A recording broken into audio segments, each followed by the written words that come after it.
22 एप्रिलला काँग्रेस नेते संग्राम थोपटे भाजपात करणार प्रवेश, काँग्रेसनं सातत्यानं अन्याय केल्याचा थोपटेंचा आरोप।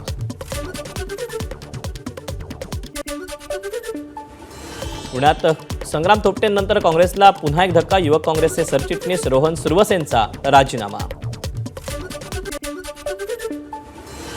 भाजपकडून संघटन बांधणीला सुरुवात, राज्यात 963 मंडळ अध्यक्षांच्या नियुक्त, स्थानिक स्वराज्य संस्था निवडणुकीची तयारी, भाजपची जोरदार पायाभरणी। मुख्यमंत्री देवेंद्र फडणवीसांचा नागपुरात जनता दरबार, विदर्भाच्या कानाकोपऱ्यातून शेकडो नागरिक नागपुरात। राज्यातील 10,000 महिलांना पिंक ई रिक्षा वाटप, महिलांना सवलतीच्या दरात पिंक रिक्षा उपलब्ध करून देण्याच्या सरकारच्या योजनेची नागपुरातून सुरुवात। नागपुरात मुख्यमंत्री देवेंद्र फडणवीसांचा ई रिक्षातून प्रवास, यावेळी महिला बालविकास मंत्री आदिती तटकरे यांची उपस्थिती। समीर भुजबळ आणि सुहास कांदेंमध्ये पुन्हा झुंपले, अजित पवारांनी माझा राजीनामा स्वीकारलेला नाही, भुजबळांचा दावा, तर भुजबळ अजितदादांकडून हुसकलेला माणूस, कांदेंची टीका। बीडमध्ये रणजित कासले विरोधात फसवणुकीचा आणखी एक गुन्हा दाखल, आईच्या उपचारासाठी व्यवसायाकडून 6 लाख रुपये घेतले, मात्र वारंवार मागणी करूनही परत न केल्यानं अंबाजोगाईत गुन्हा दाखल। रणजित कासलेला दिलेले 10 लाख मुलीच्या फीसाठी, बाळूमामा कन्स्ट्रक्शनचे सुदर्शन काळेंचं माझ्याकडे स्पष्टीकरण। निलंबित पोलीस अधिकारी रणजित कासलेला निवडणुकीतून परळीत ड्युटी नव्हती, जिल्हा प्रशासनाकडून निवडणूक आयोगाचा अहवाल सादर। रामनवमीच्या रॅलीआधीच पोलीस आणि विश्व हिंदू परिषदेच्या कार्यकर्त्यांचा राडा, वडाळ्यात पोलिसांनी लाठीचार्ज केल्याचा कार्यकर्त्यांचा आरोप। वडाळ्यातील रॅलीत राड्याप्रकरणी मंत्री मंगल प्रभात लोढांची वडाळा पोलीस स्टेशनला भेट, या प्रकरणाची माहिती जाणून घेतली। पार्ल्यात तोडकाम झालेल्या जैन मंदिराचा ढिगारा हटवला, जैन मंदिराच्या जागी आजपासून पूजा अर्चा सुरू। जैन मंदिर तोडकामावरून आदित्य ठाकरेंचा हल्लाबोल, सहपालकमंत्री मंगल प्रभात लोढा नाटक करत आहेत, लोढा जैन समाजाला नागरिकांना खोटं सांगतायत, आदित्य ठाकरेंची टीका। तनिषा भिसे प्रकरणी डॉक्टर घैसास यांच्यावर गुन्हा दाखल झाल्यानंतर आता बाकी हॉस्पिटल देखील पुणे पोलिसांच्या रडारवर। 10 महिन्यानंतर अखेर नाशिकच्या माहेश्वरी कांबळे मृत्यू प्रकरणी न्याय, नाशिक जिल्हा रुग्णालयातील जळीत कक्षातील डॉक्टरांविरोधात गुन्हा दाखल।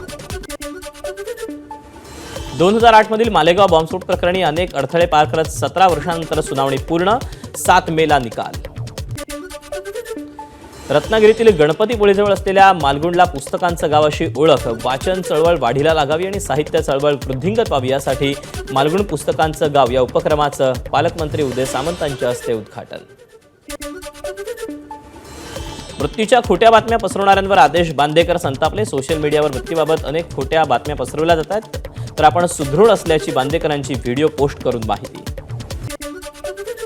भिवंडीतील 17 वर्षीय शोहेब शेख हत्येप्रकरणी दुसऱ्या आरोपीला अटक, मौलवी निशार रजाला कल्याण रेल्वे स्थानकावरून अटक। इंदापूर शहरातील जुना कचेरी रोडवर डॉक्टर प्रदीप दडस यांच्यावर हल्ला, आरोपींकडून वार करून लाथाबुक्क्यांनी मारहाण। बीडमध्ये छेडछाड आणि ब्लॅकमेलिंगला कंटाळून महाविद्यालयीन तरुणीची गळफास घेऊन आत्महत्या, तरुणीचे कुटुंब न्यायाच्या प्रतीक्षेत। कोल्हापूर भाजपचे माजी जिल्हाध्यक्ष बाबा देसाई यांचं निधन, वयाच्या 76व्या वर्षी घेतला अखेरचा श्वास। देशातलं पहिलं आंतरराष्ट्रीय सी क्रूज टर्मिनल उद्यापासून सेवेत, केंद्रीय बंदरमंत्री सर्बानंद सोनोवालांच्या हस्ते होणार उद्घाटन।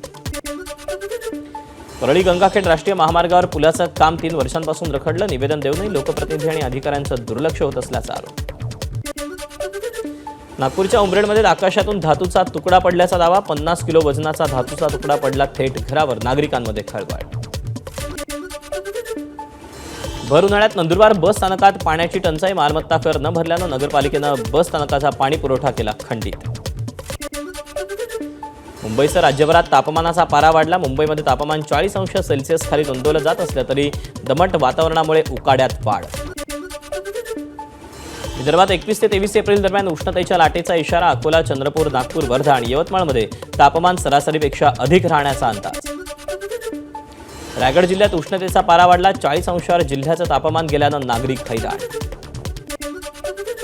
राज्यात अवघ्या 17 दिवसात 831 टन हापूस आंबा निर्यात, अमेरिकेला सर्वाधिक 372 टन आंब्याची निर्यात। अहिल्यानगर जिल्ह्यात कांदा काढणीसाठी शेतकऱ्यांवर परप्रांतीय मजुरांची मदत घेण्याची वेळ. मध्य प्रदेशातील अनेक मजूर सध्या जिल्ह्यातील विविध भागात शेती कामात व्यस्त. नांदेडच्या अर्धापूर तालुक्यात युवा शेतकऱ्याचा यशस्वी प्रयोग. चिकू आणि खरबुजाच्या लागवडीतून लाखोंचं घेतलं उत्पन्न. युवा शेतकऱ्यांना डाळिंबाच्या बागेला केलं क्रॉप कव्हरचं आच्छादन. धाराशिवच्या मध्ये उन्हाचा पारा 40 पार गेल्यानं शेतकऱ्याची अनोखी शक्कल. पालघरमध्ये पशुपक्ष्यांना दाणा पाण्यासाठी सरसावले चिमुकले. सुतारपाडा परिसरातील लहानग्यांकडून पक्ष्यांसाठी घरटी खाद्य आणि पिण्यासाठी पाण्याची व्यवस्था. DRDOचे महासंचालक आणि ब्रह्मोसचे व्यवस्थापकीय संचालकांनी घेतली तुळजाभवानीची दर्शन आणि केली पूजा. डॉक्टर जयतीर्थ आर जोशींचा मंदिर संस्थांच्या वतीनं सन्मान. नाशिकच्या पेट्रोल परिसरात एसटी वर्कशॉपमध्ये भीषण आग. शॉर्टसर्किटमुळे आग लागल्याचा प्राथमिक अंदाज. हिंगोलीच्या आसेगाव शिवारात बैलगाडी पिकअपचा अपघात. शेतकरी पंडित मुळे आणि एका बैलाचा अपघातात मृत्यू. नाशिकच्या येवल्यात गोरक्षकांवर हल्ला. घटनेचा निषेध व्यक्त करण्यासाठी सकल हिंदू समाजाचा विंचूर चौफुलीमध्ये रास्ता रोको.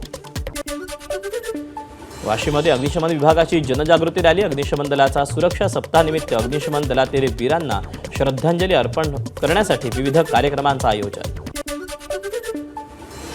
दिल्लीचे माजी मुख्यमंत्री अरविंद केजरीवाल यांचा लेकीच्या लग्नात भन्नाट डान्स. पत्नी सुनीता यांच्यासोबत सामी गाण्यावर थिरकले. जम्मू काश्मीर राष्ट्रीय महामार्ग 44 वर मुसळधार पावसामुळे भूस्खलन. महामार्गाचं अनेक ठिकाणी नुकसान. जम्मू काश्मीरच्या विविध भागात मुसळधार पावसामुळे रामबन भागात भूस्खलन. 3 मृत्यू.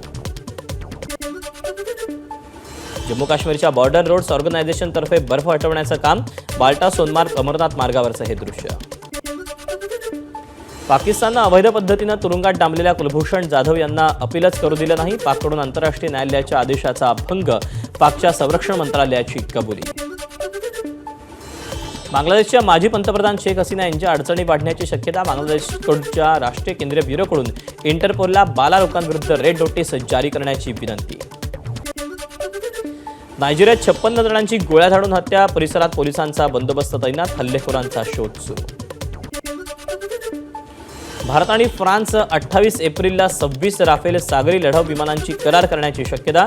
26 मरीन राफेलसाठी 64,000 कोटींच्या कराराची अपेक्षा. अमेरिकेत हजारो नागरिकांचं राष्ट्रपती डोनाल्ड ट्रम्प यांच्या विरोधात आंदोलन. ट्रम्प प्रशासन लोकशाही विरोधी असून संस्था कमकुवत करत असल्याचा नागरिकांचा आरोप. स्थळ स्नोफ्लॉवर खालिद का शिवाजीसह जुनं फर्निचर चित्रपटाची कान्स आंतरराष्ट्रीय चित्रपट महोत्सवात निवड. सांस्कृतिक मंत्री आशिष शेलारांची घोषणा. एबीपी माझा, उघडा डोळे बघा नीट.